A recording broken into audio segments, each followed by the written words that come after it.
দেখা দি কারবার জন্মের প্রথম শুভক্ষণ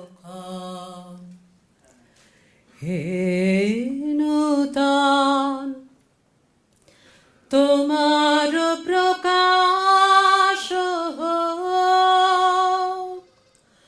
কুহেলিকা করি উদ্ঘাটন সূর্যের মতন রিক্ত তার বক্ষ ভেদি আপনারে করুণমোচন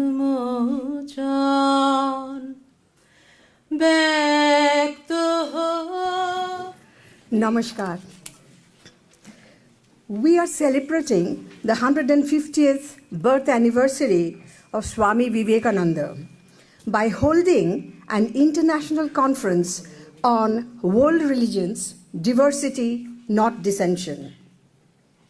We are doing so precisely because Swami Vivekananda's thoughts are particularly relevant and important for the contemporary multi-religious situation that we have worldwide today. This conference has been inaugurated by the Honorable President of India, Shri Pranab Mukherjee, at the Rashtrapati Bhavan itself. During the past 2 days, we have been deliberating on various key issues that touch upon multiple aspects of this very large and complex theme. This has been going on at Azad Bhavan, which is the seat of ICCR. Today is the final session of this international conference.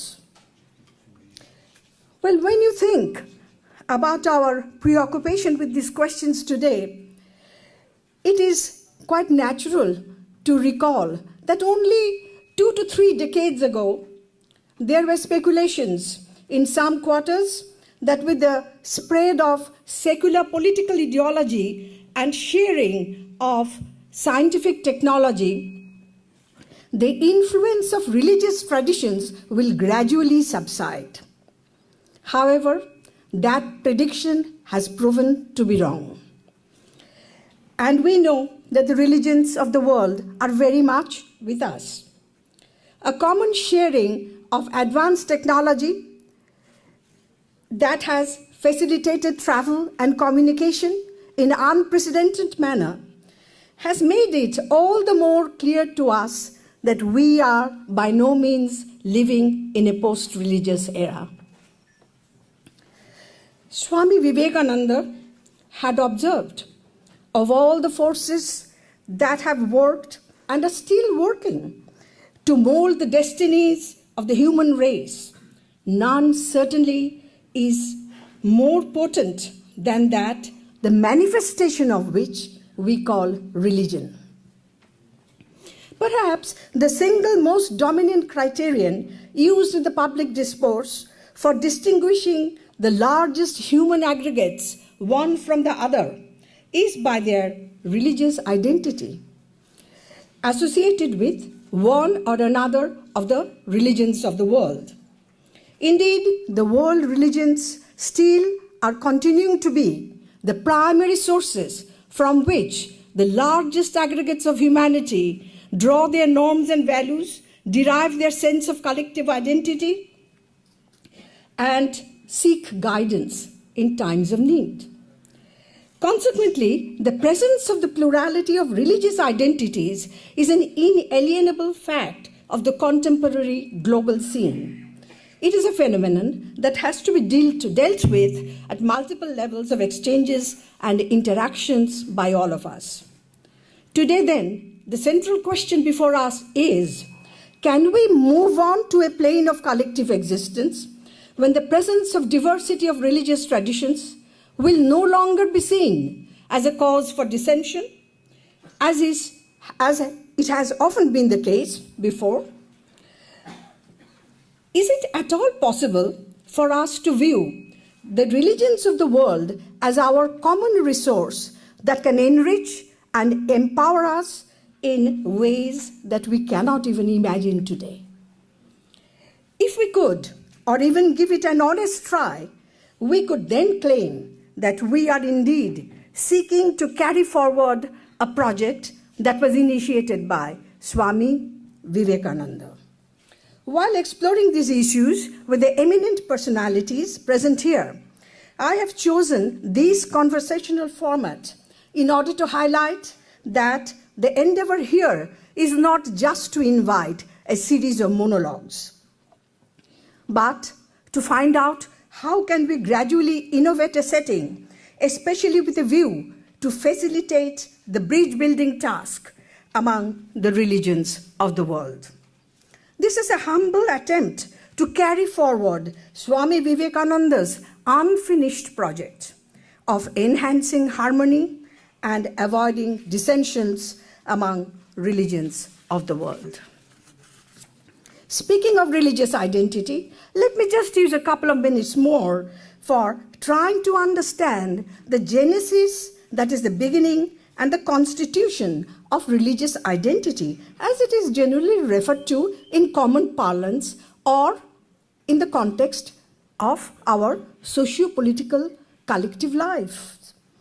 Let's begin by asking whether we deliberately choose these identities, or are these, by and large, attributed to us by the accident of birth. The picture seems to me, at least, to be very much as follows. One is first born into a tradition, a religious tradition, belongs to it, and only later one can say that the tradition belongs to one. While considering the question of dissension that often happens in the name of religious identity, it's indeed interesting to note that only comparatively very few of us actually get to choose their religious identity, as that would imply, most of the time, exiting from the tradition into which one is born. There are such cases, of course. There are examples of persons sitting right here that I know of, where one has been born in a specific religious tradition, into a tradition, and then has exited from it and has chosen another tradition. We also know that there are many cases where people have been persuaded, forced, and even persecuted to exit from traditions into which they are born. But even in such endeavors, would we really not hesitate to call that these are cases of deliberate choice? In other words, wherever there is no real option before us, there is no question of exercising choice. Thus, to start with, this is my humble submission that we are born into a given religious tradition, and this is not a case of choosing. I assume, like most of us present here, that to be the case for all four of them. Born as a Hindu, born as a Buddhist, born as a Christian, and born as a Muslim. May I ask whether this is a correct assumption on my part to all of you? Is this a correct assumption?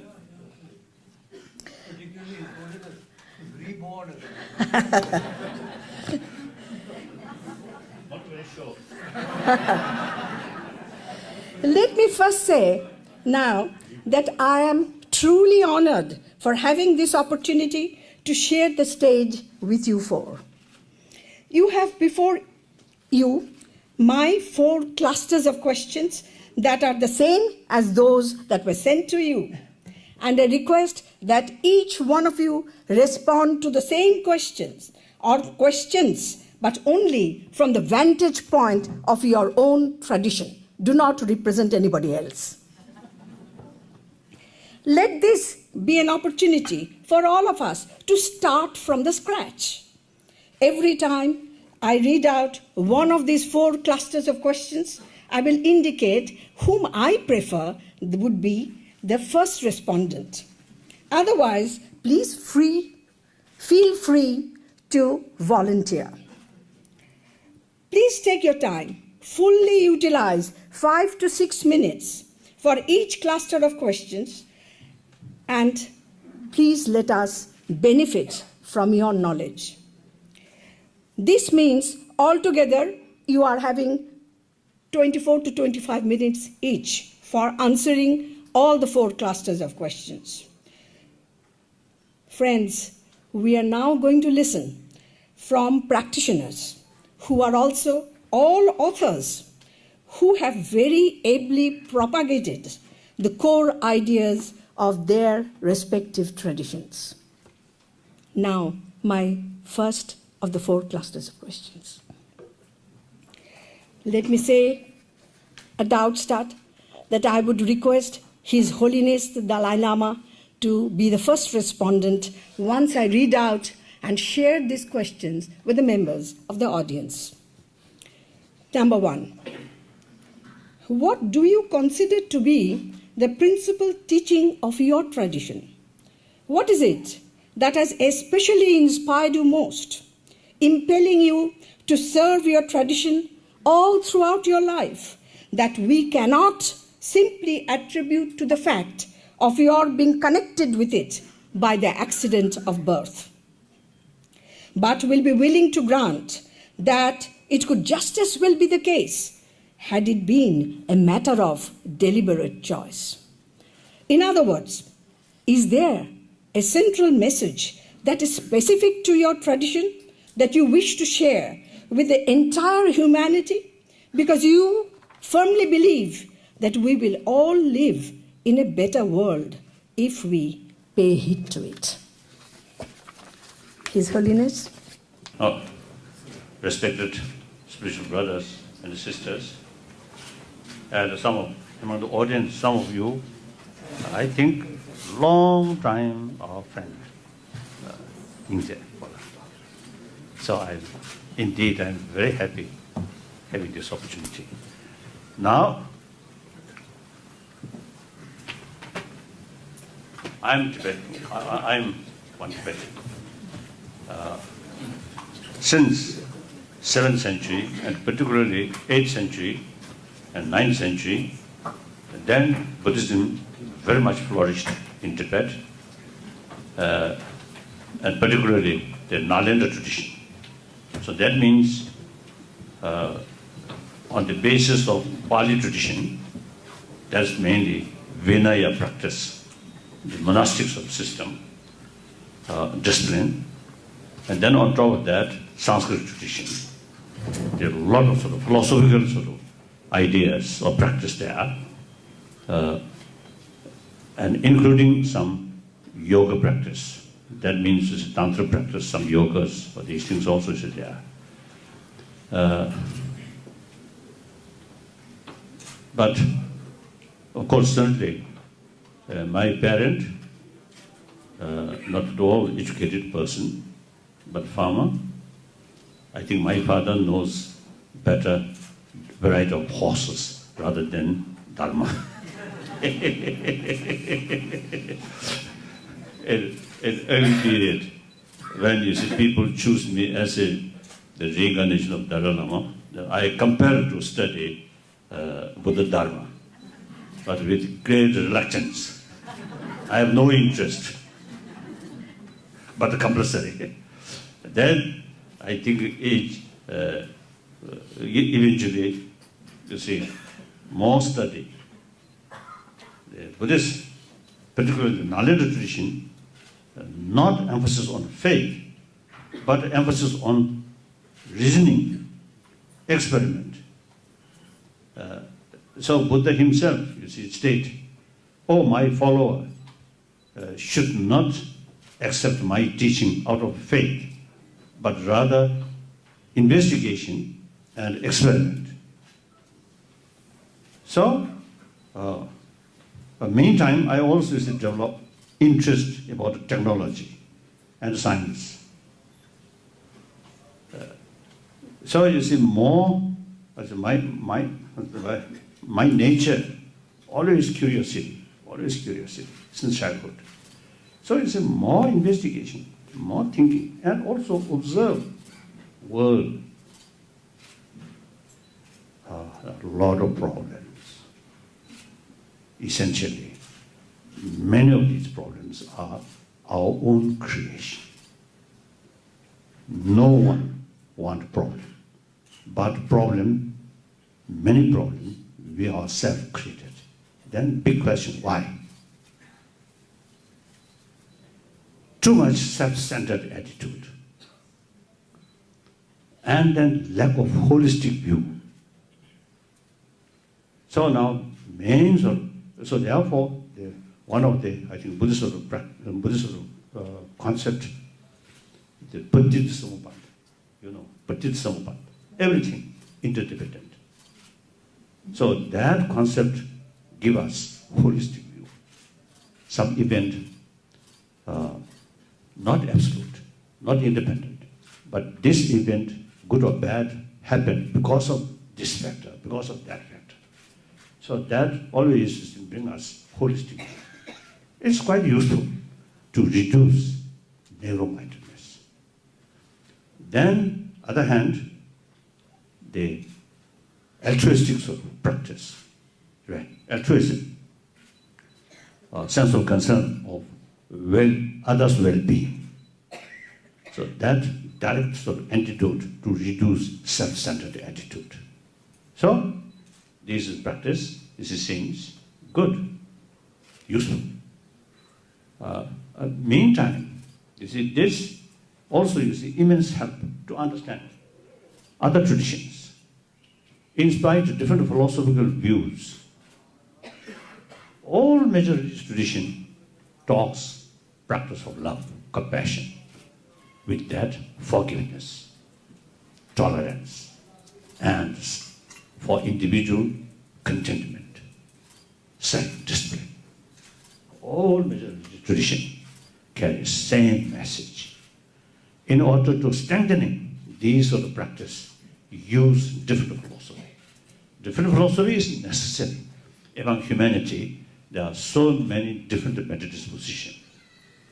Even within Buddha's own sort of student, there are different mental dispositions. Therefore, Buddha taught different contradictory philosophy. I often is telling people, the contradictory philosophy come from same teacher, not due to Buddha's own confusion in his mind. One day he taught some different philosophy. The next day, next audience, another sort of. This is not due to his own confusion. Nor he deliberately tried to create more confusion among his followers. No. Then answer is, it is necessary. Different mental disposition, so different way of approach is very necessary. There is immense help for me to understand different traditions. Theistic religion, non-theistic religion, within theistic religion, differences there. Non-theistic religion, also you see differences there. It's necessary in order to fulfill variety of people's wish. Thank you.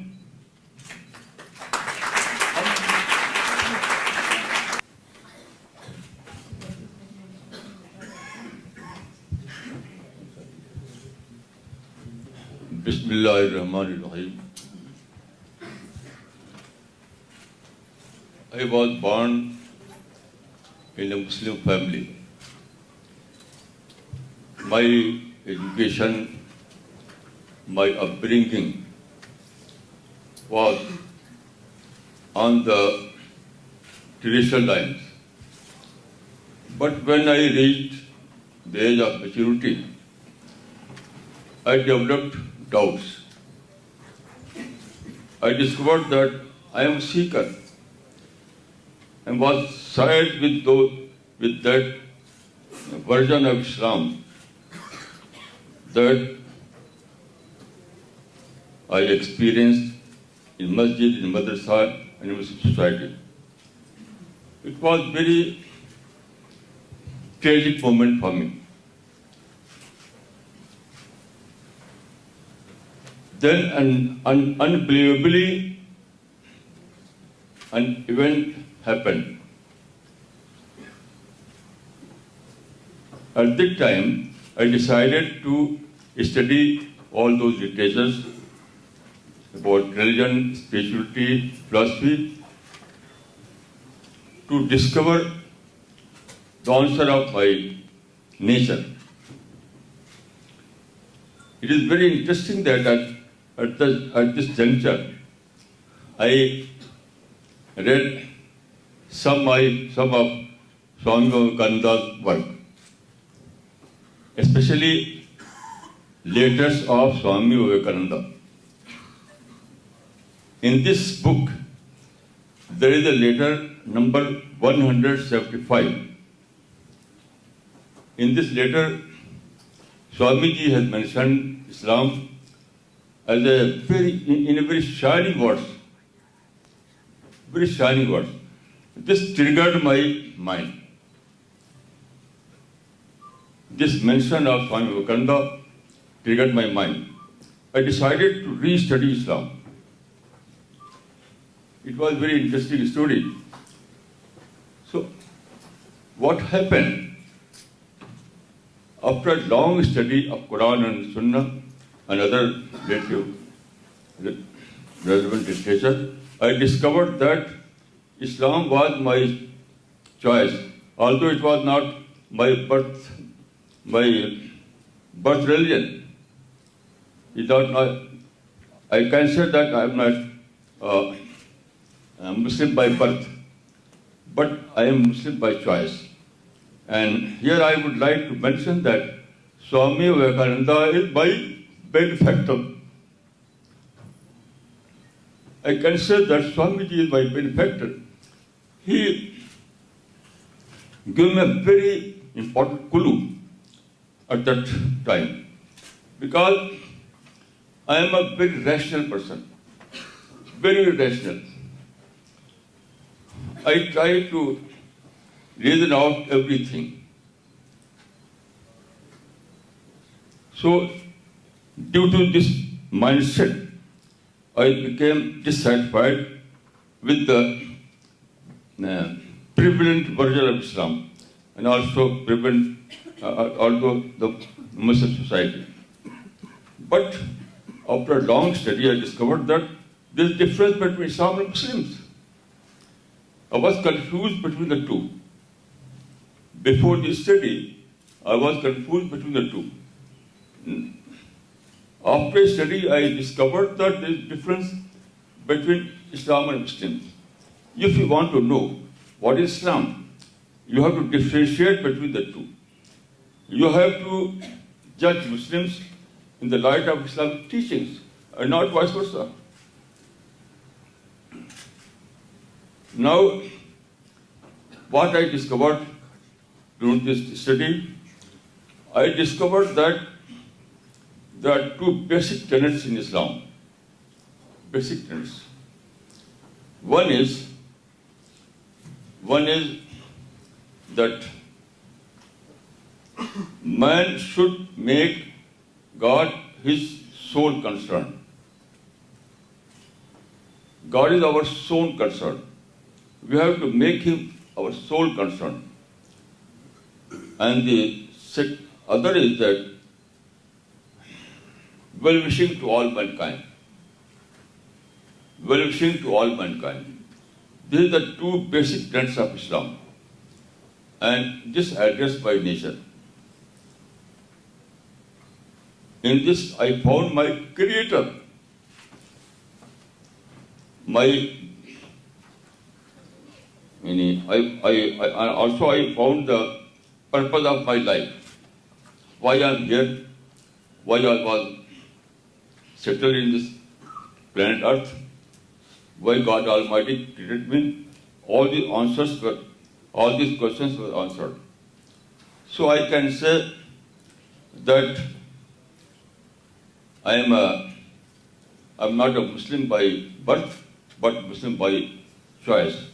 And Swami Vivekananda is my benefactor. I can say that Swami Vivekananda is my spiritual guru.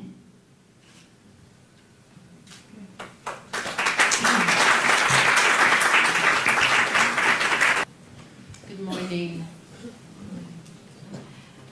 I am Christian because I was born into a Christian family. And like others, wandered away from my faith, but only very slightly. And I would say the tenet of my faith that holds me to my faith is that tenet of incarnation, that God became human and dwelt among us in human form, in the form of Jesus Christ. And the reason that that is so crucial and important and central to me is because what it says to me is that our bodies matter, that our bodies are not an irrelevancy. Our bodies are not a prison for our spirits, but that there is something very particular, very holy about our humanity, about our human form. And when I examine the scriptures of our faith, the question that we are asked at the end of time, when God comes to judge us, is not the question of how many hours did you spend in prayer or what was your liturgical practice, but did you clothe the naked? Did you feed the hungry? Did you visit the prisoner? Did you care for the sick? And those questions, that kind of ultimacy is what holds me to this faith. That keeping my eye on the eternal, yes, but I am required by my faith to act in the present reality with eternity in mind. Thank you.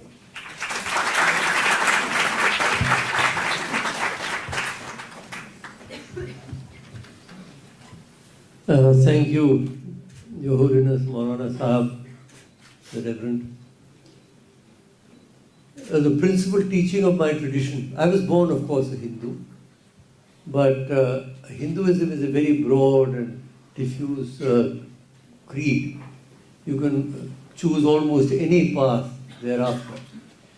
But I became a Vedantin and a Shiva Bhakta later on as I developed.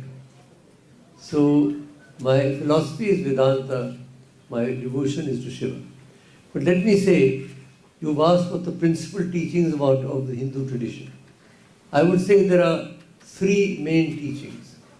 First, the existence of what we call the Brahman, which is everything that exists, everything that has ever existed, or everything that will exist, is permeated by, illuminated by the divine force. We feel that the whole creation, so the Big Bang, if it took place, was not only an explosion of light, not only an explosion of energy, but an explosion of consciousness. And that consciousness pervades the entire universe and will continue to do so. That is Brahman. The second principal concept is the Atman, that all-pervasive Brahman has a place in the heart of each one of us.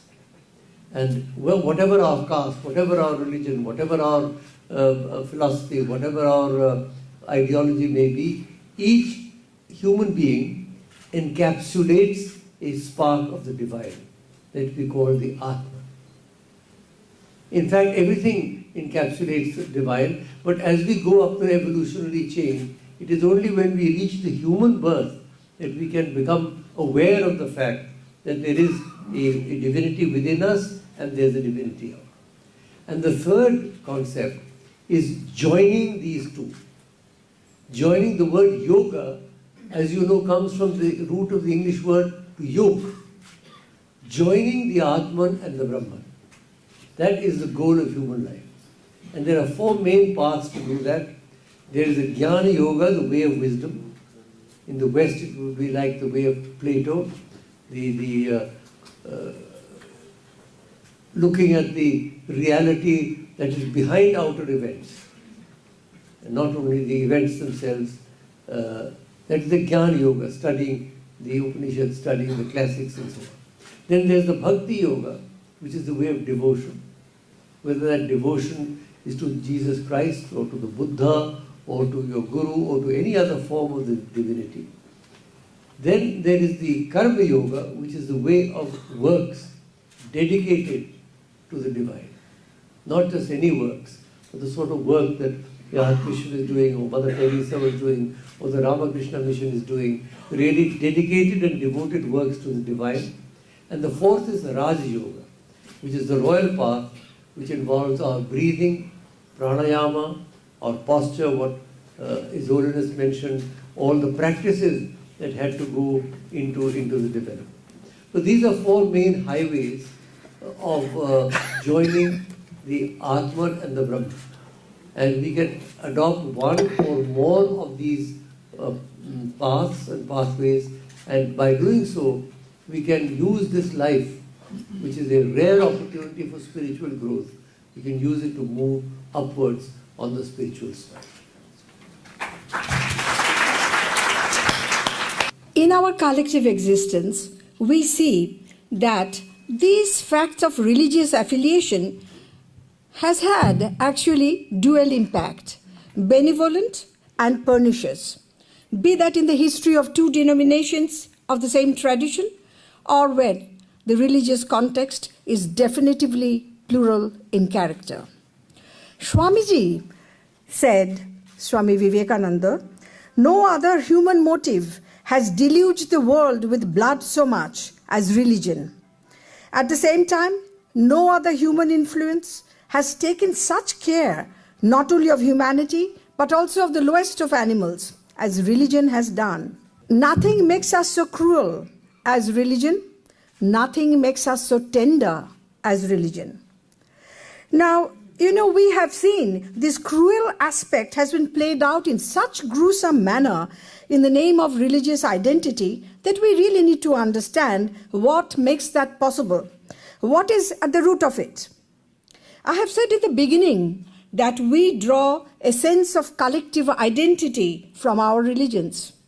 Let me now ask, what is entailed in the teachings of these diverse traditions, explicitly or implicitly, that influence us to construe the otherness of other traditions in specific ways that has impact on those whom we do not perceive to be the members of our own religious community?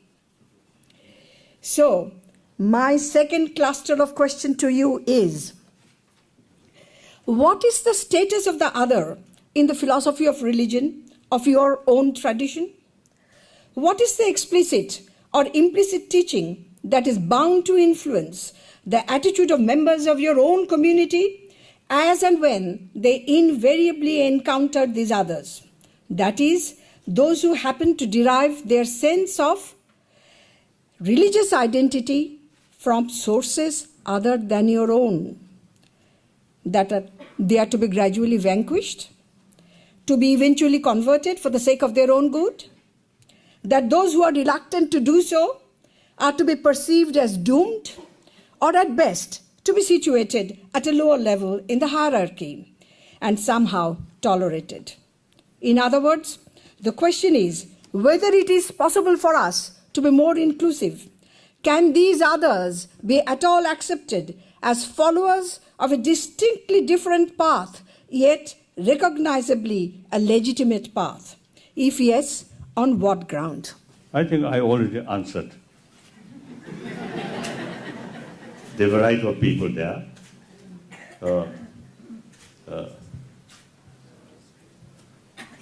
Then perhaps I may add one thing. Recently, I saw one report.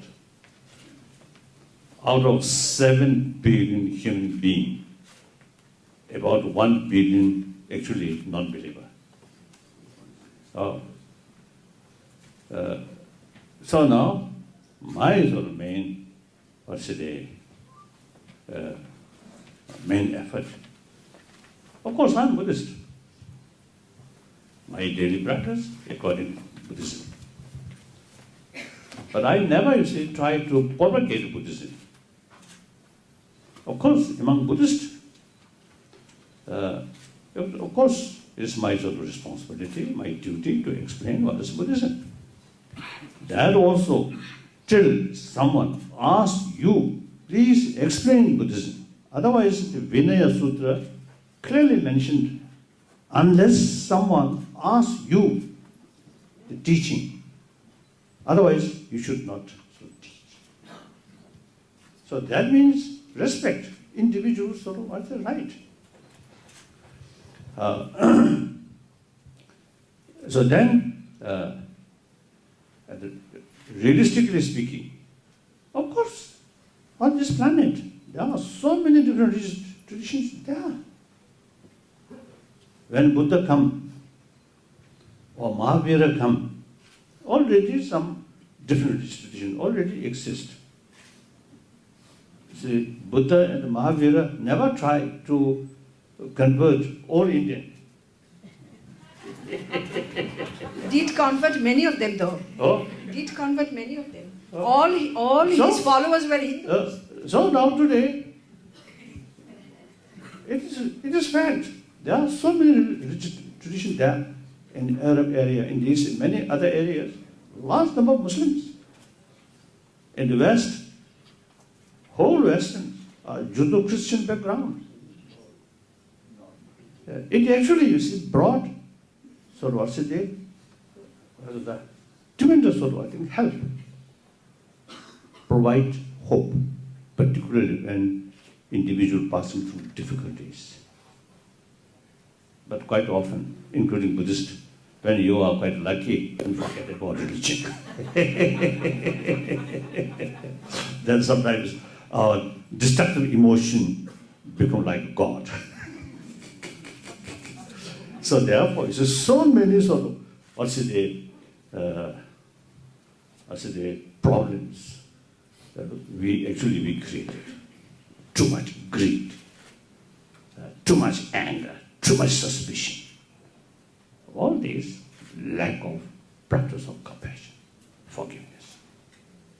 So in any way, all these major religious traditions, in the past few thousand years, they helped humanity, and today also millions of people get immense inspiration. In the future, I think at least a few centuries will remain like that, and after that nobody knows. So that's the reality. So I always say,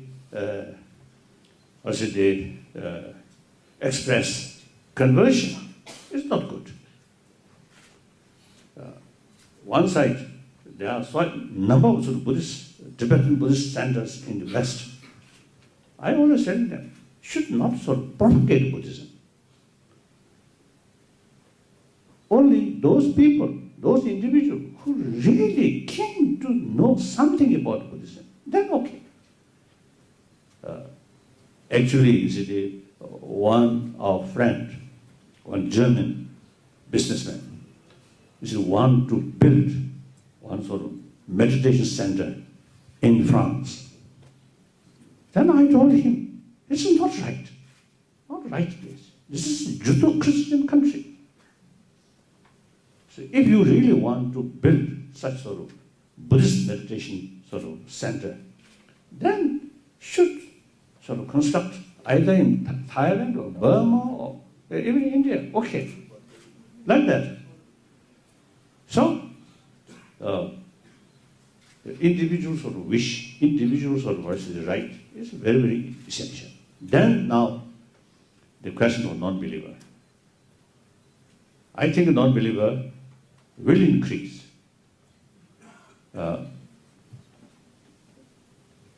So these non-believers are also part of humanity. They also have every right to be a happy person, to a sensible person in the human community. So now, without touching religion, usually I say secular ethics, not talking about God, not talking about Buddha, simply according to our common experience, common sense. Common experience means we everybody is come or born from mother. The Raja also isn't born that way. Me as a peasant child, also born that way. And you too. Also, I think you, fortunately, Bishop Tutu, wonderful father. So the real sort of way of birth, same way. And then everybody. Perhaps I think, now I want to tease, this is my longtime friend. Perhaps the peasant child more closer relation with their own mother rather than Raja's or his son. Oh, the Rani remain there and someone, you see, taking care. So from that viewpoint, ordinary, simple villagers more advanced. So in any way, that is extremely important. Mother's affection, mother's own milk. She grown up full of care, affection from our mother. So that experience remains in deep of blood or till our death. So I think in this whole, those, I think outwardly, everybody very smart. But in deep inside, those individuals who received maximum affection when you are young, I think deep inside much happier, much stable. That those individuals, today very, very successful, but at the time of young age, lack of affection from mother or without mother, or born as an unwanted child, or abused. Then such person, outwardly very smart, but deep inside, sense of insecurity. Yeah. So that's our common experience. So now important is we must remind people human affection, human compassion is so important. Even health viewpoint. Now medical scientists, now they clearly sort of mentioned the constant fear, constant anger, hatred, actually eating our immune system. More calm mind, peaceful mind is very important factor to sustain our immune system. You just mentioned this, my face because it looks how to say, healthy. So, I think through my own experience, I think calm mind, even though the situation is quite sort of difficult, but you can keep your mind peaceful. So that really immense benefit for good health. So sometimes some scientists, when we have some sort of discussions, they say, healthy body, healthy mind. It's not sufficient just taking care about healthy, because that body's health, medicine, or injection, no. But ultimate sort of source of healthy body is peace of mind. So that we can educate non-believer. Not important to become religious mind, but remain warm-hearted person, or more compassionate person. That's their own interest, not for next life, but this very life, day-to-day life. More compassionate mind here, and take more sort of sense of concern of others' well-being. Then no room to harm other, to cheat other, to bully other. No. Actually, you take sincere care of their well-being. So automatically, 1,000-year-old Indian tradition, non-violence. The very basis of non-violence is compassion. Take care of their well-being. Then no room to harm them. So ahimsa, not out of sort of weakness or out of indifference. No. Non-violence, ahimsa, you have the ability to harm, but you respect their life, respect their right, so deliberately resisting harm, that's non-violence. With non-violence there, with ahimsa practice there, then religious harmony automatically comes, because you respect the follower of other religion. They are right. So therefore, I think, I feel compassion, human affection. It's sometimes I call universal religion. No need complicated philosophy, or creator, or Buddha, or karma. Or karma something. Karma means action. So as you mentioned, karma yoga or something. Oh, that action. So everything depends on our action. Action depends on motivation. So that's my view. Too long. Thank you.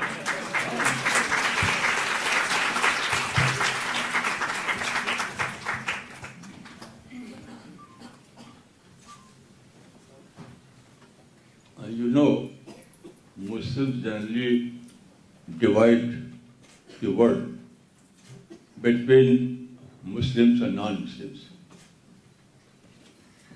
Muslim world and non-Muslim world. This kind of terminology is completely wrong and Islamic. It has no basis in the Quran and Sunnah. If you read the Quran, you will find that Quran always uses the word insan, insan, insan. It means that terms which was created by ulama in later period, Darul Islam and Darul Kufr, was wrong. The real term is Darul Insan, Darul Insan, Darul Insan. The whole world is Darul Insan. So in this world, there is only one equation. There is man and God, and not man and not Muslim and non-Muslim. That is not equation. The true equation, the right equation is Creator or God or man. I'm a great believer in God. Also, I'm a great believer in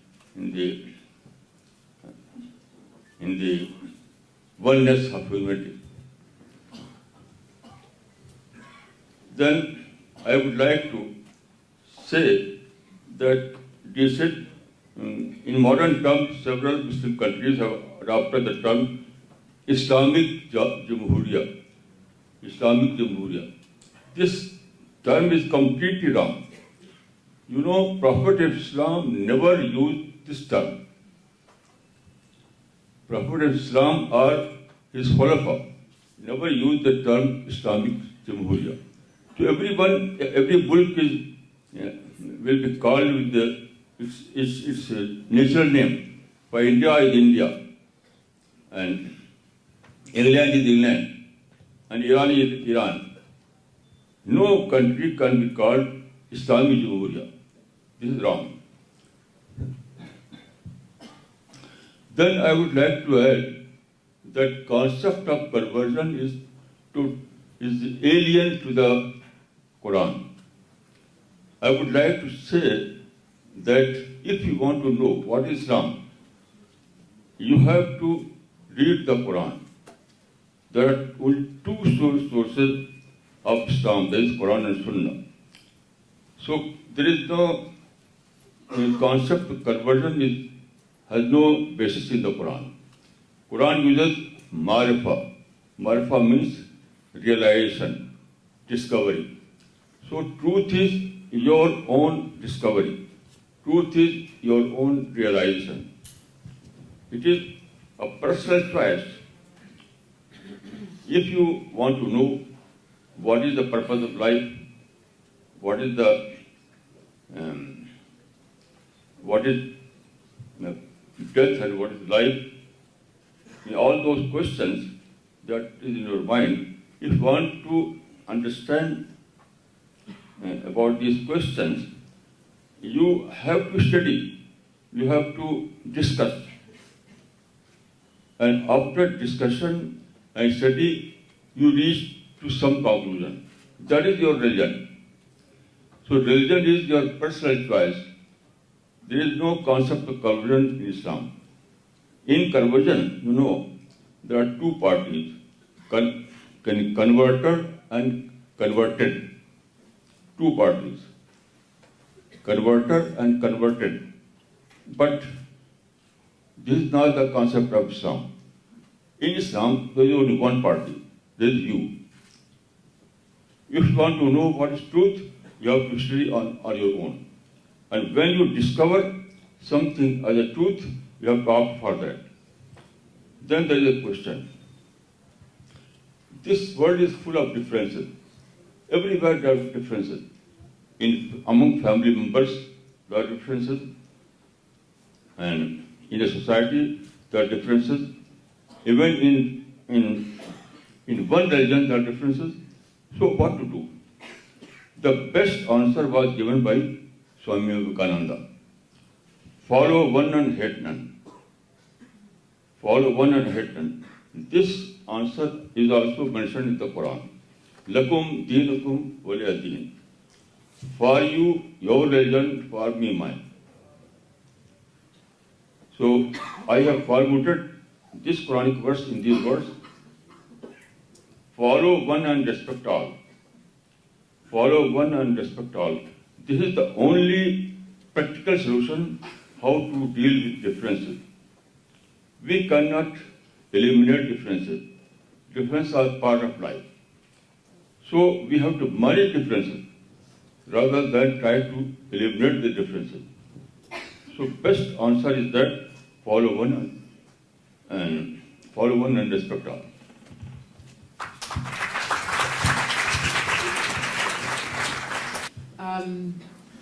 Christianity has so much variety within itself, and the posture towards other has been contested since the beginning of Christianity. Christianity began as a faith, a tradition, a path in the midst of being other.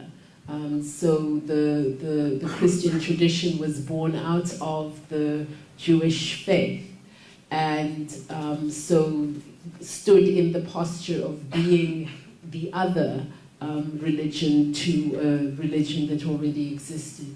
But then from that birth of being the other in the midst of a larger religious community, has not had a consistent posture.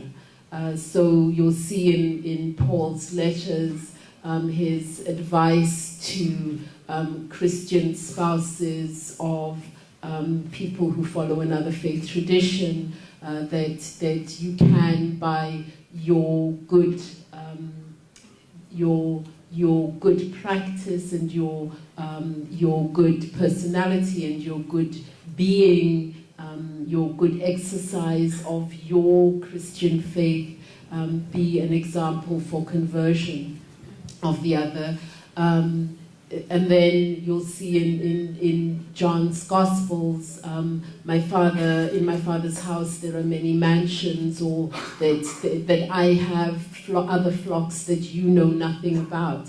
And so there's this constant question of what is our posture as Christians to be in reference to people of other faith traditions and faith expressions. For myself, I would say that my personal posture is that we have really no concept of the vastness of God, and we have little understanding of how it is that God speaks into the hearts and into the lives of even the people who sit next to us, the people who are closest to us. And so there cannot be a one-size-fits-all expression or experience of faith. And so we have to stand in profound respect of the way that other people experience and express their faith.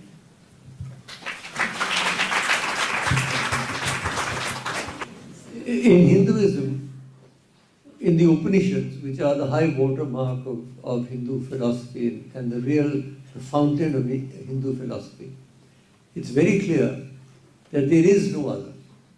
Yastu sarvani bhutani atmanyaiva rupashyati sarva bhuteshu chātmanam tato nabhijugupsade yasmin sarvani bhutani atmev abhut vijanatah tatra ko moh kahashoka ekatvam anubhashat.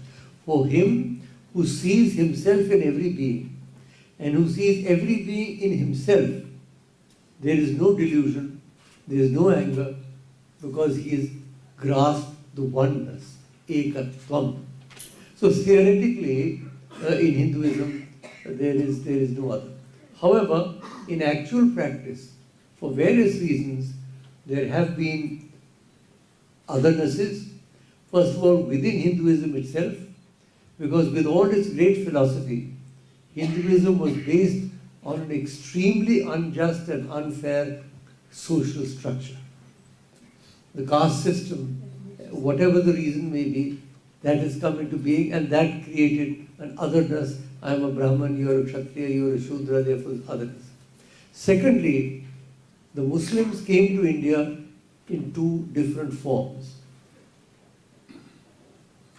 Some of them came as Sufis, bringing the message of love and harmony, like Maulana Sahib has said. The greatest Muslim shrines outside of Makkah, Medina Sharif themselves are in India. The Hazrat Salim Chishti, Alvirwa Ajmer Sharif Wale, Hazrat Nizamuddin next door to us here. These are all Muslim shrines in Kashmir. They are full of shrines where we have worshipped all our lives. That is one incarnation of Islam. However, the Muslims did come as invaders, as iconoclasts. They did kill vast numbers of people. They did break temples. They did have Holocaust. So as a result of that, there has been a very deep-seated, should we say, fear, antagonism, or some kind of reaction in the Hindu psyche. There is no use pretending that that is not the case. That is the case as a result of historical circumstances. However, as we move on, we realize that whatever the geopolitical situation at that time may have been, and why the invasions took place and what happened, that is now something in the past. We have now got to move on back again to the Upanishadic concept of ekatvam. That is why all the Hindu social reformers, the first thing they attacked was the caste system. And that is why Swami Vivekananda was very eloquent.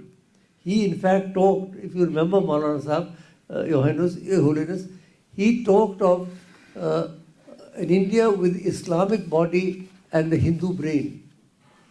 You know, in other words, combining the sort of physical power and spiritual power. That was his famous articulation. So we have got to now put behind us the historical burden of class and caste, and the historical burden of the iconoclasts. And we've got to move onwards and regain the ancient concept of ekatva. Thank you. Now let me move on to the next concern. Those who are familiar with Swamiji's writings know that in many places he has pointed out how noble ideas get trivialized by people of sectarian mentality. He has joked about how, for example, the idea of universal brotherhood been used by some Muslims and Christians. However, when referring to failures and shortcomings of the Hindu community, he has expressed his disapproval in strongest terms. Sometimes even more harshly, even so harshly that it's difficult to believe, but always, in all cases, with the intent of reminding the followers of specific traditions that they have to live up to the highest ideals of their own traditions, that their social practices and institutions have to comply with those ideals. So my third question to you all is this. Now, I will request you to take on a self-critical posture and tell us openly whether you have noticed any event or a display of an attitude or an institutionalized custom or practice that has been carried out in the past or is still in vogue in the name of your own religious tradition that you abhor, because you are convinced that no matter how that has come about, it is surely against the spirit of your tradition. Please give us at least one concrete example and then tell us what you think needs to be done in order to eradicate it or prevent it. Now, frankly speaking, I think all major religious tradition, they follow I think many of the followers, not very serious, not very sincere.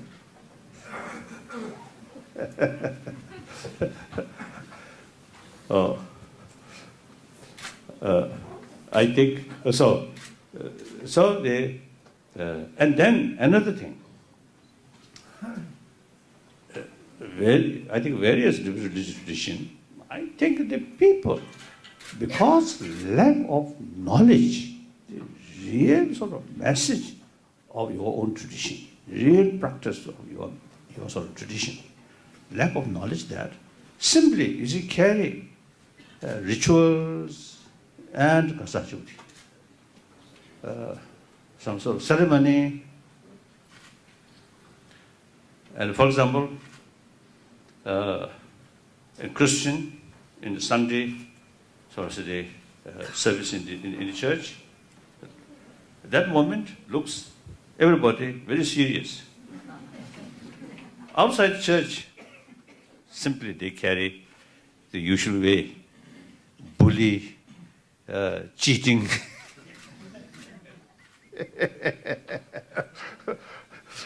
So these, people not very serious.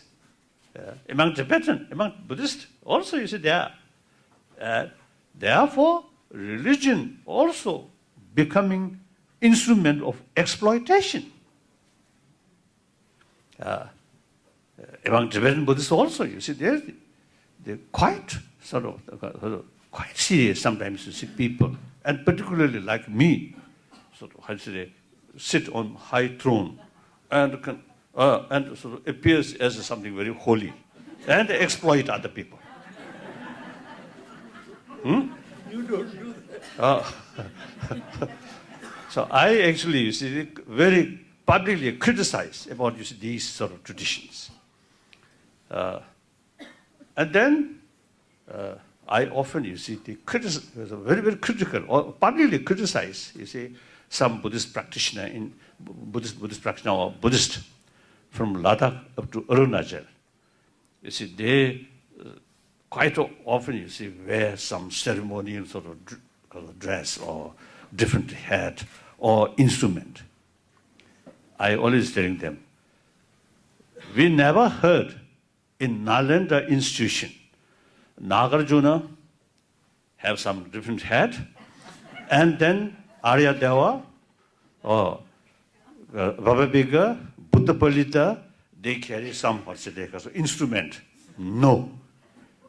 They only think, analyze, and writing, and meditation. That's the proper way. Sometimes we Tibetan Buddhists, too much emphasis, superficial thing. And then wearing, I think you noticed this in Ladakh, wearing some masks, and then doing something. Supposed to destroy enemy of Dharma, but fail.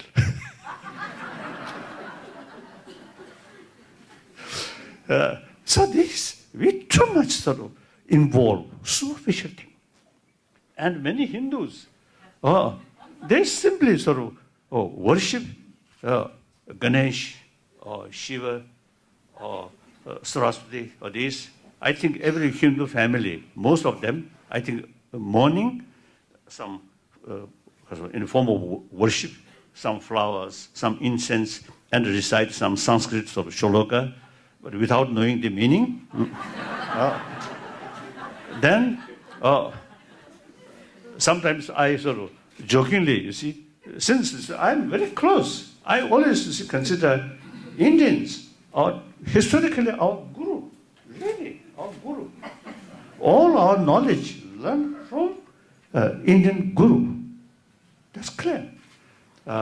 So sometimes I jokingly telling those worshippers in the morning worship in front of Ganesh or something, and almost it seems like, oh, today my practice of corruption, practice of hypocrisy be successful.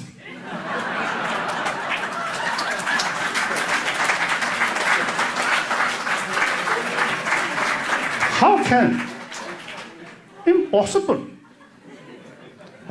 So these clearly, and then Muslims, I don't know you, but there's some Muslim friend there. I think you also maybe pray to Allah, successful some of your wrongdoing. So it is impossible. Killing between Sunni and Shia, now in Pakistan and many other places. Both the follower of Allah. How can? All these never sort of carry real teaching seriously, sincerely. Just religion, religious faith. Religion is just a lip service. I think we must be, whether you accept religion or not, up to individual. Nobody can force, right? No. I think Buddha's time, they are non-believer. Like Charvaka, a non-believer. Never impose. But intellectual level, argument, debate. That's okay.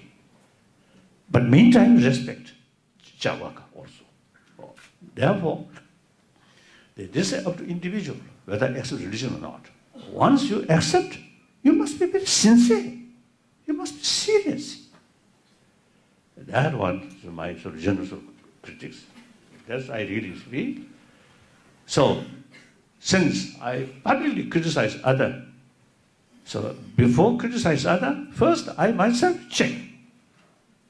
Right from early morning, this day, I should carry Buddha's sort of practice sincerely, seriously. If I tell other these things, I myself, you see, do different way. That's hypocrisy. Sometimes I you see telling people, religion also, you see, seems teach us how to act hypocrisy. Telling truth, honest, truthful, honest, compassion, forgiveness, and practice nothing. Isn't it? Then perhaps, you see, my own sort of one sort of criticism, or I think disagree. You see, Bosupant, one of the great scholars of Nalanda, and younger brother of Arya Asanga, these two publicly, you see, hold the Chittamantra philosophical view. So the Bosupant, you see, his writing, Abhidhamma Shakarika. So there, he explained about geography. So Mount Meru in the center, sun and moon go like that, same level. I am no longer accept that. So I a little bit sort of repair this way, with respect. Sometimes I used to jokingly telling people the Basubat without glass and without sort of the telescope, and looks, you see, sun, moon, almost same size, except slight differences. So he described sun and moon's size is except, I don't know, yojana, except one yojana differences. Otherwise 50-50. Sun 51, moon 50. Actually, what's the difference of sun? Huge. Moon is much smaller. So, as a Buddhist, as a follower of Nalanda tradition, we must accept the reality. So one of the Buddhist logical sort of approach is investigate. If you see things go against our real sort of, because of the investigation, then we must reject that. So like Nagarjuna, and Chandrakirti, and Kasachudi, Shantadeva, all these great sort of Nalanda masters, you see, they even sort of investigate Buddha's own word.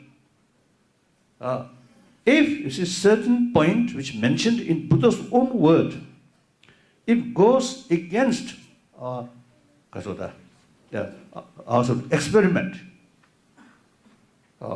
investigation, then we have right to reject that. So therefore, I also follow that tradition. So Boswant mentioned Mount Meru. I, with great respect, now that is old fashion of thinking, not reality. Excuse. I usually used to do that. So that's, let's say, a critical way. Criticism like that. Okay. As far as the religion of Islam is concerned, I never found any principle or tenets in Islam about which I can say that I abhor this principle. No. But as far as the Muslim community is concerned, I have a number of complaints towards Muslim community. For example, almost all the present Muslims live in negative thinking. Almost all the Muslims. I traveled so many countries, from India to USA, from India to Arab countries.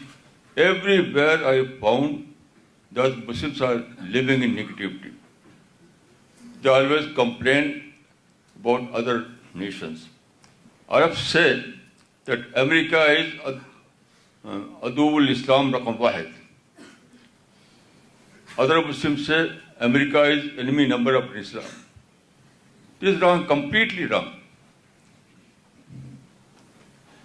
According to Quranic teachings, and I don't believe that anyone is our enemy. I don't believe this notion. But if there is any enemy, for the sake of argument, I would say that if there is any enemy, then what Quran says, there is a verse in the Quran, La tastawi al-hasana wal-sayya idfa billati hasan fa'idha alladhi bainaka wa bainahu adawak ka'annahu waliyyun hamim. It means that do good deed in return for bad deed. And you will find that your enemy has become your dearest friend. What a revolutionary idea. According to this Quranic verse, there is no enemy. Every human being is either your friend or potential friend. So turn this potential into actual. So why complain against enemy? So I completely reject this idea that world is our enemy. They are conspirators. Then the other aspect of this negative thinking is that when you live in negative thinking, you will you will lose greatest blessing of God. Because all the blessings of God lies in positive thinking. Positive thinking. If you are a positive thinker, then you is able to develop your mind. Intellectual development and spiritual development completely is based completely on positive thinking. So those Muslims who are living in negative thinking, in negative thought, they have deprived themselves by spiritual development and by spiritual intellectual development. So this kind of thinking is completely wrong, and I abhor this kind of thinking. Although all the Muslims are living in this thought. Recently, I participated in a Muslim seminar. There were so many Muslim scholars, and all were educated. And what was the gist of that seminar? They said that Muslims are under siege. This was their word. Muslims are living under siege. This is completely wrong. No, I'm in India. I'm proud to be an Indian because I believe that in India, I'm better than all those Muslim countries. You know, there are 58 Muslim countries. I have traveled to those Muslim countries. But I can say with conviction that in India, I found more opportunity than is prevalent in those Muslim countries. For example, if you want to do something, there are two conditions. One, peace, and the second, freedom. Without peace or freedom, you cannot do anything, any great thing. And I can say, according to my experience, but in Muslim countries, you cannot find the both. If any country there is freedom, there is no peace. And if there is peace, there is no freedom. But in India, I enjoy the both. In India, I enjoy the both. Here I enjoy peace, and at the same time I enjoy freedom. So I always live in shukr that I was born in India. Otherwise it's not possible for me to start this mission. I know so many people who were born in other Muslim countries, and they started mission like myself, and they were gunned down.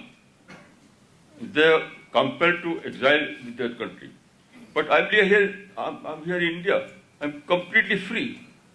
Completely free. There is no restriction for me. So this kind of thinking, that is negative thinking, I abhor it, and I can say that unless Muslims abandon this kind of thinking, they cannot progress.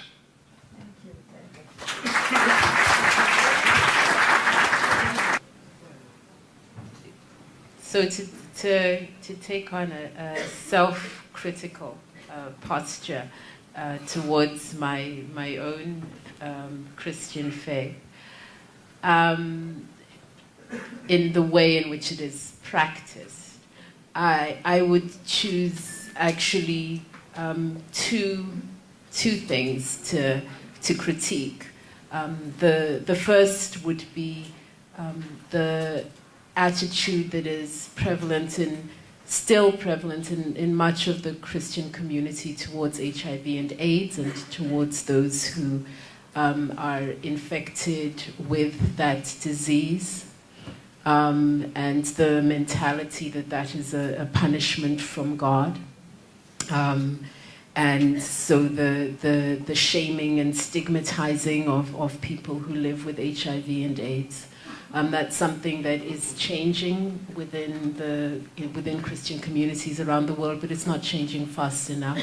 And so people are still too ashamed to allow their status, their HIV status, to be known. And then the second is a very self-interested one, which is the way in which our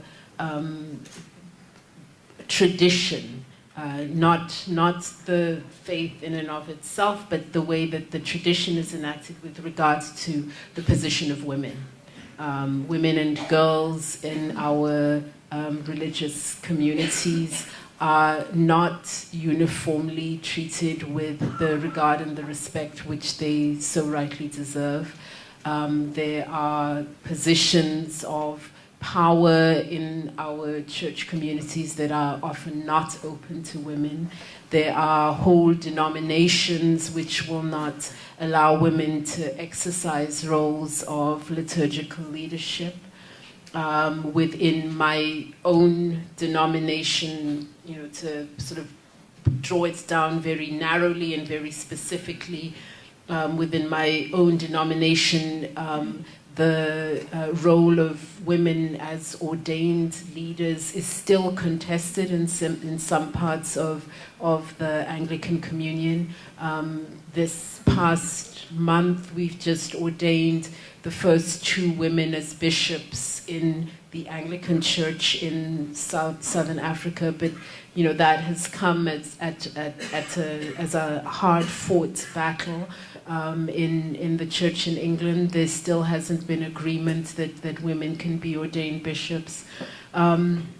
So all of those things are very much a place where I say that there's no tenet of our faith that says that women are not fully human and so cannot fully express roles within the faith community. And I would venture that Christianity is not the only religion that has that issue. There are 2 areas which I abhor, to use the word in the question. As I said, both of them are not theological questions, they are sociological questions. The first, of course, is the rigidity of the caste system, in which millions of people have been subjected to iniquitous and extremely derogatory situation in society for 1,000 years, for 2,000 years. Of course, now we have tried to overcome that with our constitution. There is absolutely no difference between citizen and citizen. Everybody has the freedom. In fact, in any way practicing untouchability is a cognizable crime. You can go to non-bailable offense. So a great deal has happened in the last 60 years. But this thing that's built into the social structure of Hinduism is something that still needs to be fully eradicated. And until it is eradicated, I don't think we really live up to our Vedantic concepts. The second thing is, again, not theologically, but practically. The position of woman in Hinduism is extremely high. As you see, if there's a god, male forms of the divine, there are female forms of the divine. There are goddesses. There's Durga, who combines the power of all the gods in her. And the name of the goddess is always first. It is Sita Ram, it is Radha Krishna, it's Uma Shankar, it is always the woman whose name comes first.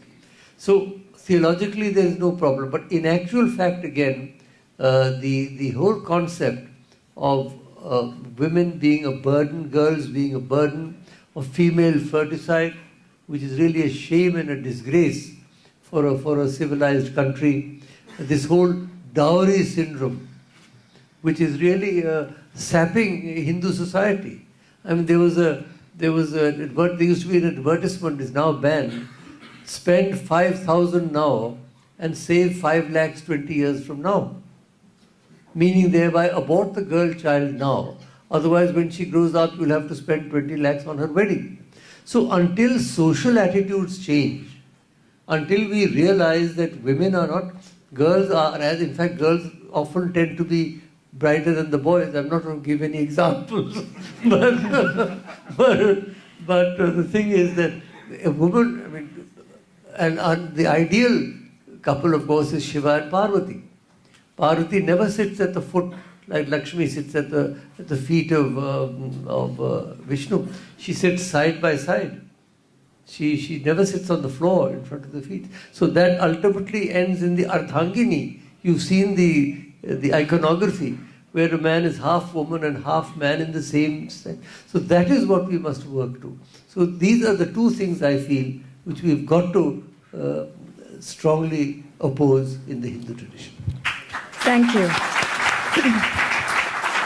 While Swamiji was alive, at that time there have been several attempts to bring traditions together with a view to creating harmony.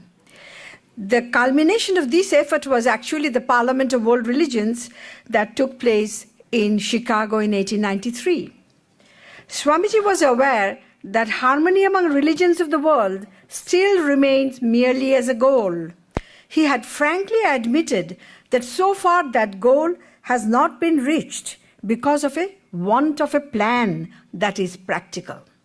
He wrote, "That plan alone is practical, which does not destroy the individuality of any man in religion, and at the same time shows him a point of union with all others." I now come to the fourth of the cluster of questions.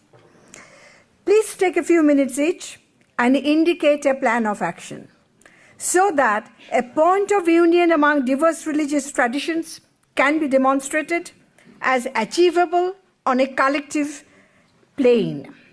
What is it that we are not doing because of which you think that diversity leads to dissensions, even in our time, when technology has bridged physical distance in an unprecedented manner, giving us opportunity to know about each other's traditions as much as we want to? How do we transform ourselves so that in our zeal to emphasize our distinctness, we no longer feel the need to overlook the overlaps that are there and get ready to recognize our shared common values? Perhaps, I always is telling people the concept of one religion, one truth, and the concept of several religions, several truth. Itself is a contradiction. I think each religion, you see, emphasis, you see, your tradition is the sort of the ultimate or something. So, in order to develop or in order to keep single sort of pointed faith towards your own sort of tradition, the concept of one religion, one truth is relevant. Now, in the terms of community, now here, obviously, now this room. So, one truth, one religion is no longer relevant. Now, several truth, several religions are already there. That's a fact. So, in the terms of community, the concept of several truth, several religion is relevant. In the terms of individual practitioner, concept of one truth, one religion is relevant. So it's a no contradiction. Now, religious harmony. Last now I think several years. One time I discussed the Bishop Tutu. Also, you see, I start since 1975. Firstly, you see, the practice, the pilgrimage to different religious sort of holy sites by group of people from different religious traditions. So with that sort of concept, I had is one sort of pilgrimage to Jerusalem, I think 2 times. Then also in Lohud, and Kasachuti. This Sachuti. Purjukur, Kasa. Fatima. And many Hindu temples and Jewish temples. So that is very, very helpful. Once you being one holy places, and also Jordan, that mosque, the rock, I also pay my sort of respect. Well, then the Baha'i. So it is very, very sort of helpful. One thing. Then important thing is meeting with practitioner. Exchange their deeper experiences with a practitioner of other tradition. That very, very helpful to understand the value of other tradition.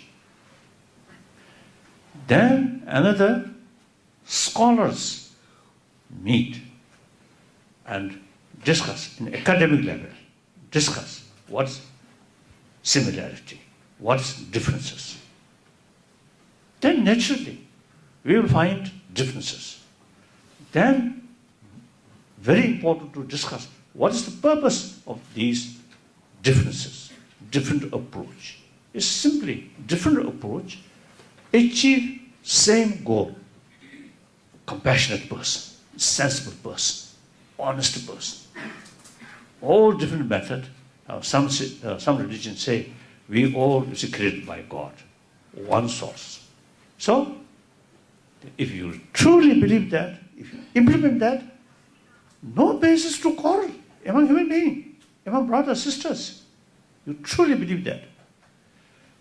So that concept, I think, very, very important to reduce the differences.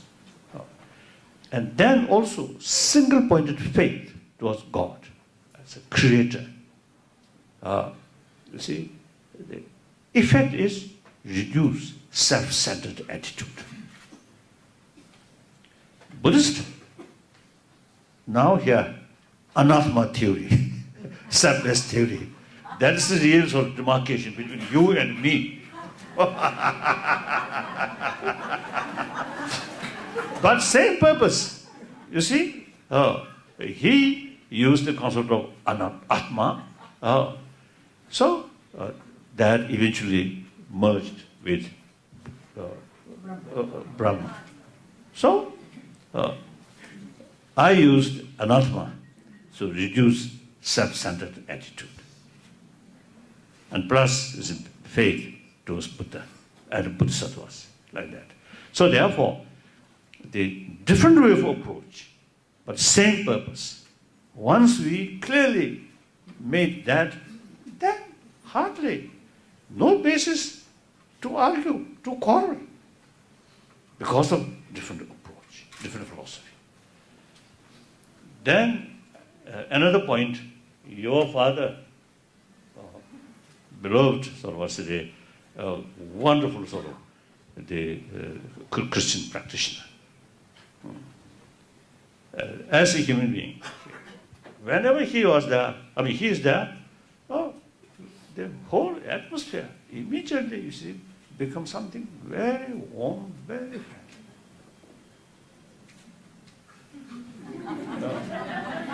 So, and then daughter, you see, carry same nose. Oh, wonderful. Now, I really believe, you see, you also carry same spirit. That's wonderful, wonderful. So, you see, he, at one point, then still misses one thing, that then, like Assisi meeting, religious leaders sit together and send same message from same platform.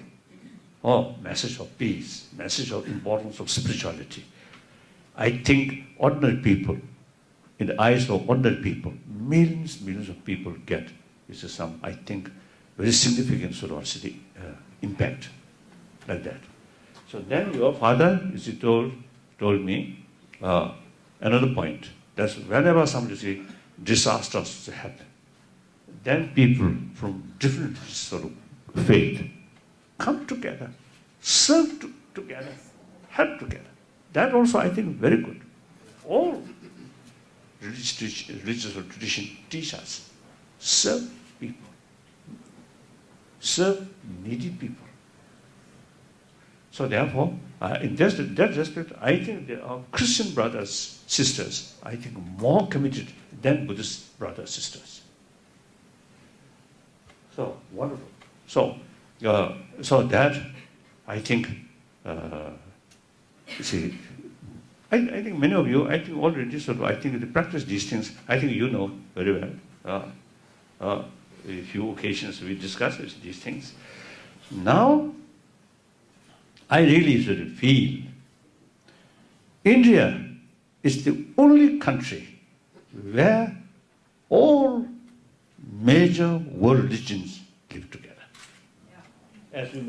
As you mentioned, I think last year or 2 years ago, I was in Jodhpur.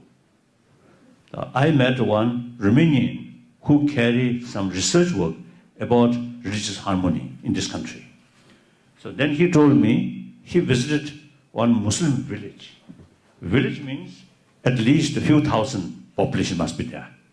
So he found only 3 Hindu families, but no fear. Completely sort of safe, completely sort of friendly with the rest of the Muslim community. So that's India. And then also, of course, I think not worthy to mention between these great scholars. But you see, some of my Muslim sort of friends, they told me, real Islam practitioner should not create bloodshed other people. If you really create bloodshed, then no longer Islam practitioner. Then also is the reason mentioned, Islam practitioner must extend love towards entire creature of Allah. Then the concept of jihad. Jihad means combat with your own negative emotion. Not sort of violence or fighting with other people, but combat, or combat with your own wrong things, or mistake things, or inner sort of destructive things. So, if you look at these lines, same. Different way, but same aim. Now here, my main point is, since this country, religious harmony, not political reason, because of developed recently, no, 1,000 years, already there. So this must, now, because of that, we need special effort to promote this within the country. People, I think, take for granted these things. That's not sufficient. We must educate people within the country. Then also, you see, show the rest of the world. Different religious people can live together and serve people, not create sort of more problem. So, I think we should have some kind of this kind of, sort of meeting, not occasionally, but quite often, and then invite people from different sort of countries, and this spirit must make living. As India as an example, clear. So please, my Indian brothers, Hindu brothers and Muslim brothers, please make some what's say, constant effort. And here also. Oh. So that I think now time come. Sometimes we prefer leisure way. And I think now that time already passed. Now we should be more active. So your age now already old, 82. 82, but you should be more active. So more active means more exercise. Your leg. So that's helpful. So sometimes I jokingly telling people, my age also now, they're now 78. So some problem, my knees are these. But then I telling them, my main sort of interest or main commitment is talk, blah, blah, blah, blah, blah, blah, not sports. So if my sort of main sort of interest or commitment is sports, then this really creates a problem. But for talk, not much problem. So I can be active. At least the next 10, 15 years, I think, will be active. Even on wheelchair, come and blah, blah, blah, blah. Thank you.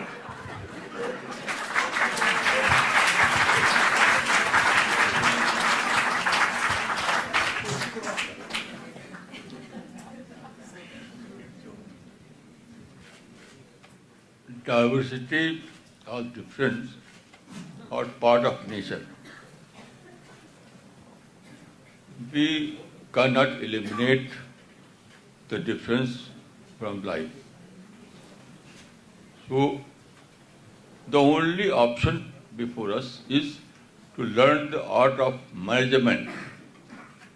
We have to learn the art of management of differences rather than try to eliminate it. This is the first formula that I derived from my Islamic studies. Then, according to my experience, difference is not an evil, not at all. Difference is a blessing. Why? Because difference creates challenge. Challenge leads to discussion, and discussion results into development, intellectual development. This is the formula of life.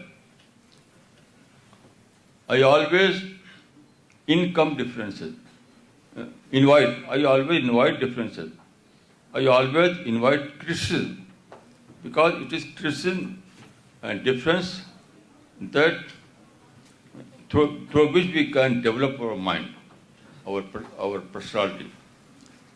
So this is my experience about differences. Then, if this is the situation, then what is the solution? According to Islam, the solution lies in the same formula which I cited earlier, that follow one and respect all. Here I would like to give a very beautiful example from the life of the Prophet of Islam. You know, when the Prophet of Islam migrated to Medina, you know, he started his mission in Mecca, then he migrated to Medina. At that time, there were basically two groups, Muslims and Jews, roughly half-half.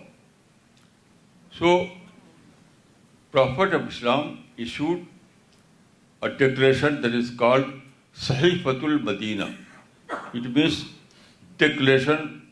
It means Medina declaration.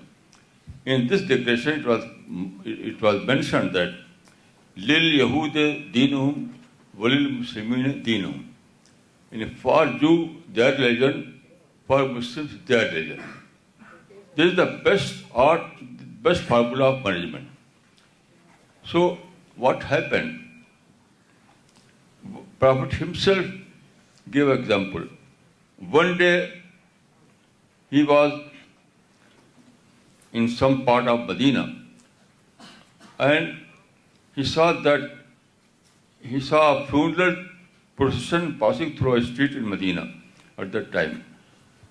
So Prophet was seated at that time. He stood up in respect of that Jewish funeral.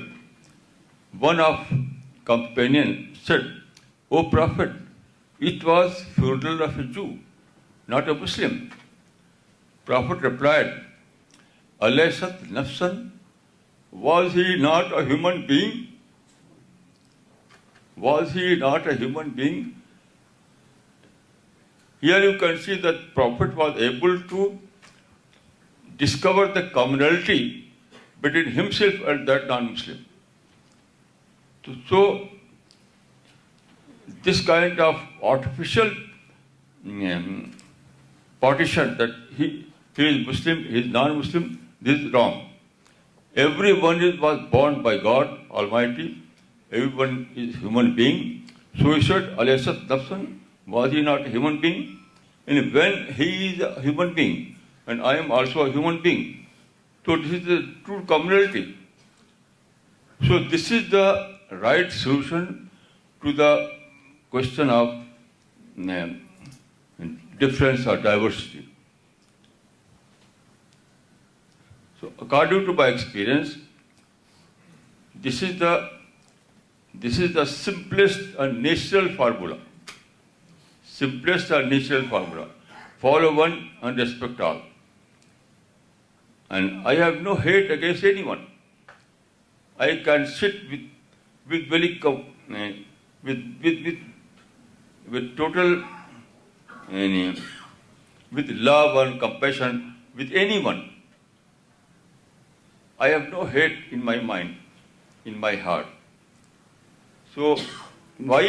Because I always see man a creation of God. Everyone is creation of God. You all are creation of God. So why I hate? There is no difference. So this is the only formula of living in harmony. In this world, it is impossible to eliminate the differences. So we have to learn the art of management, and by following this formula, we can establish a society of harmony.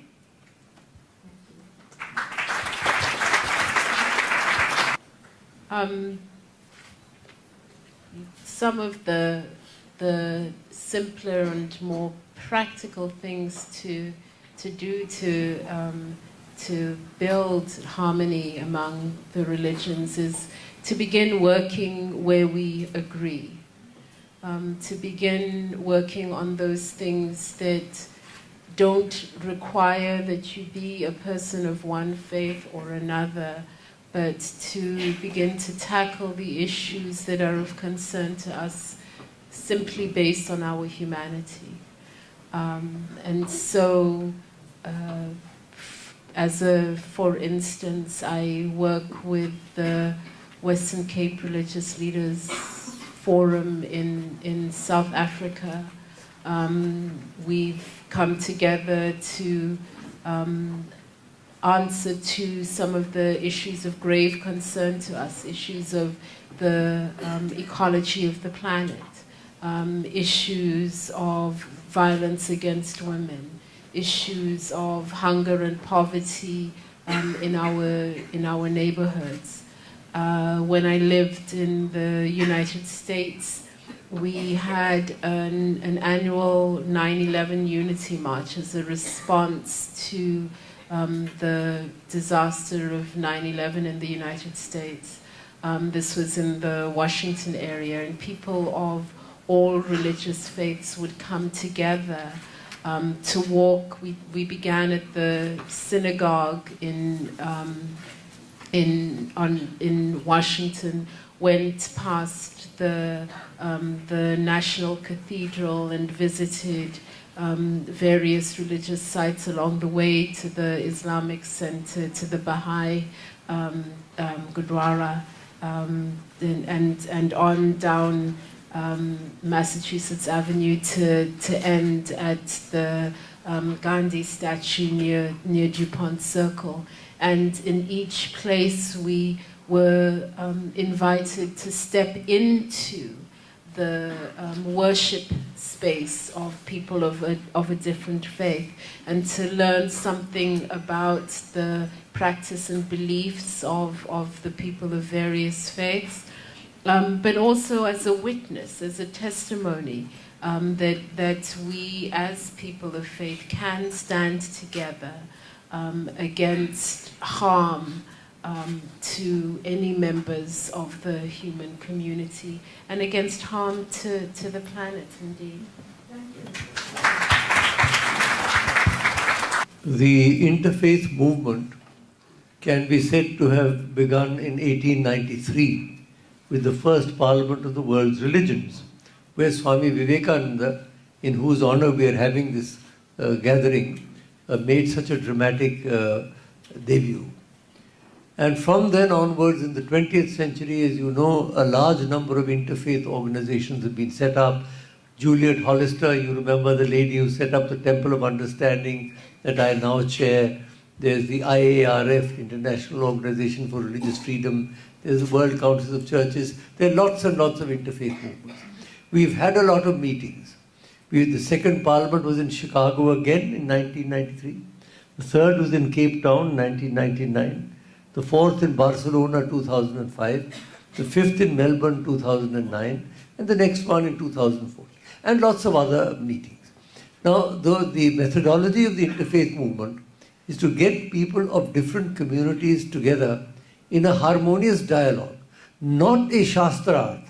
A Shastrarth was supposed to prove the superiority of one idea. That is not the view at all of the interfaith movement. Neither it is trying to build a syncretic new religion.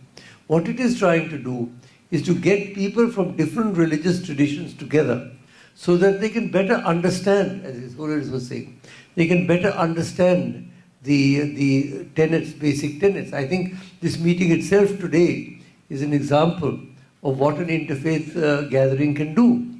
And for example, there could be interfaith prayers.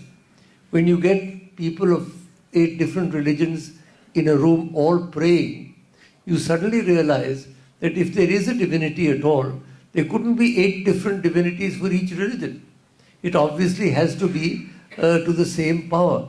And there again we come to the Rigvedic dictum, Ekam Sat Vipraha Bahuda Vadanti. The truth is one, the wise call it by many names.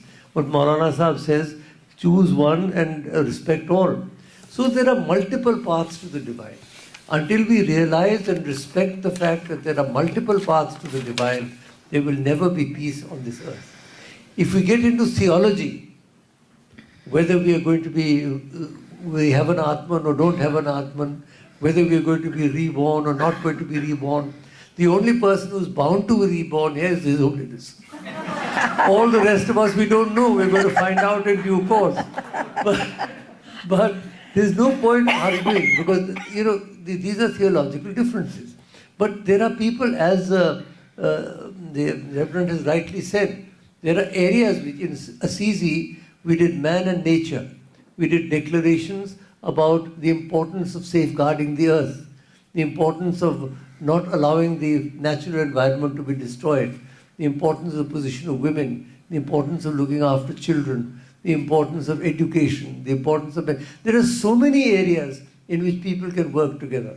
And the very process of working together of different religious people will bring about a better understanding of each other. So I would say that the answer to this problem is the interfaith movement. Unfortunately, I must say that the interfaith movement still remains peripheral to human consciousness. Unlike the environmental movement, I was in Stockholm in 1972 for the first UN conference on the human environment. And you see how rapidly that environmental movement shifted into the center of human consciousness. But the interfaith movement is still peripheral. One of the problems is that it doesn't have any money. In other words, people will spend vast sums of money building churches and temples and gurdwaras and mosques, but the interfaith is nobody's baby. Nobody really ever gives a big endowment to the interfaith movement. So that is... I think, with permission, I have been, I think the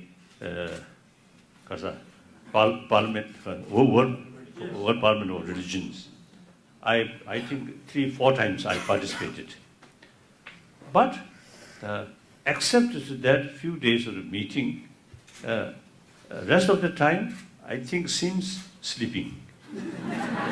So, firstly, we should be active.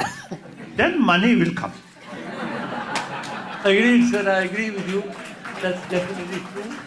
And we have got to be very active. We try, for example, the Temple of Understanding, our India chapter. We are active. We have joint programs with a large number of other organizations. A symbiosis is needed. Different organizations from different religions working together for social service, for uplifting the poor, for healing the sick, for educating the disadvantaged. I think that is the way in which we can really move onwards. I think promoting the religious understanding, that one way. One way, like you see, there's some crisis, Burmese Buddhist community and Muslim community, some problem, you see, start. And like you see, Sunni and Shia sort of problems. In these sort of spots, I think if we organize some sort of delegation, and particularly like Shia and Sunni problem, I think Indian Muslims really can be useful, can effective role, important role. So I think in future, firstly, some kind of the organization and the people ready to go these troubled spots. Then significant was the service. If we can reduce these conflicts in the name of religion. And also Northern Ireland. Oh, I think Sri Lanka also is not looked upon as a Hindu-Buddhist conflict, but that is in fact what it is. Right, that's right. So I think that, please, you see, think more seriously those troubled spots, mainly using or involve religious name. Then we should be active in such occasion. No one, government cannot do this. The politicians cannot do that. I think in Northern Ireland, I noticed, you see, to politicians, no matter how it's a beautiful word, the trust, I think sometimes is a problem, isn't it? So I think a religious person, honest, a religious person also, you see, those honest religious person, I think that should be active sort of role in these sports. You see, then I think that I really feel like that. Thank you very much. That is indeed a very... Yes. Well, actually, this has been an amazing experience for me from the moment of conceptualization to the unfolding of this event. Now, I know we are in short of time, so let me just express my thanks to eminent personalities like His Holiness Dalai Lama, Maulana Wahiduddin Khan, Dr. Karan Singh, and Reverend Tutu, that because they have so readily accepted my invitation to join this conversational format, which is a little bit different than the other conferences, where we get mostly series of monologues. And I'm really grateful that they have responded so candidly, so sincerely to the questions that we have asked.